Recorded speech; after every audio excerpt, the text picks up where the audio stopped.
हाय दोस्तों, मैं हूं विवेक भारद्वाज और आज एक ऐसी कहानी की शुरुआत करने जा रहा हूं। महान राजा, राष्ट्रीय राजा सुहेलदेव राजभर।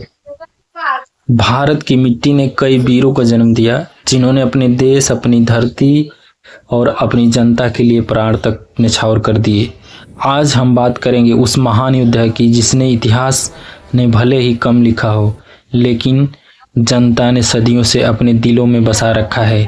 नाम है राजा सुहेलदेव। दोस्तों, 11वीं सदी का समय था। उत्तर भारत पर विदेशी आक्रमण बढ़ चुके थे। बहराइच और आसपास के प्रदेशों में सालार मसूद के अत्याचारों से आम जनता भयभीत थी। मंदिरों को नष्ट किया जा रहा था, मासूमों पर जुल्म हो रहे थे और लोगों के धर्म को जबरन बदलने की कोशिशें जारी थी। ऐसे कठिन समय में एक तेजस्वी राजा खड़ा हुआ जो न सिर्फ बहादुर था बल्कि दूरदर्शी भी था। वह थे राजा सुहेलदेव राजभर, श्रावस्ती के शासक राजा, समाज के गौरव और मातृभूमि के रक्षक राजा सुहेलदेव राजभर। राजा सुहेलदेव ने समझ लिया था कि विदेशी आक्रांताओं को हराने के लिए केवल युद्ध ही नहीं बल्कि एकता की जरूरत है।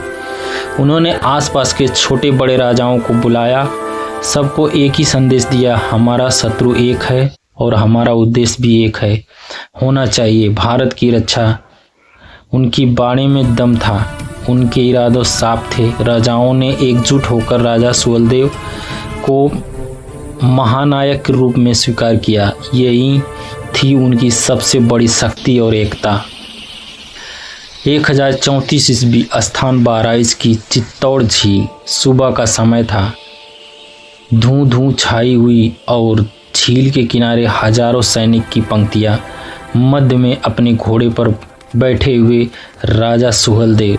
उन्होंने अपनी सेना की और देखा और कहा, आज का युद्ध केवल जमीन के लिए नहीं, यह युद्ध अपनी संस्कृति और धर्म, अपने स्वाभिमान की रक्षा के लिए पीछे हटना मना है।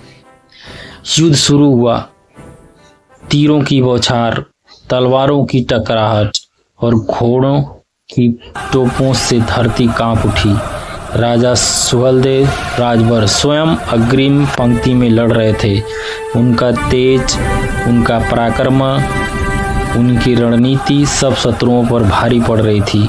कहा जाता है दोस्तों कि उस दिन राजा सुहेलदेव ने सालार मसूद की सेना को पूरी तरह परास्त कर दिया। इतिहास गवाह है, यह जीत केवल एक युद्ध की जीत नहीं थी, यह भारत की धरोहर और आत्मसम्मान की जीत थी।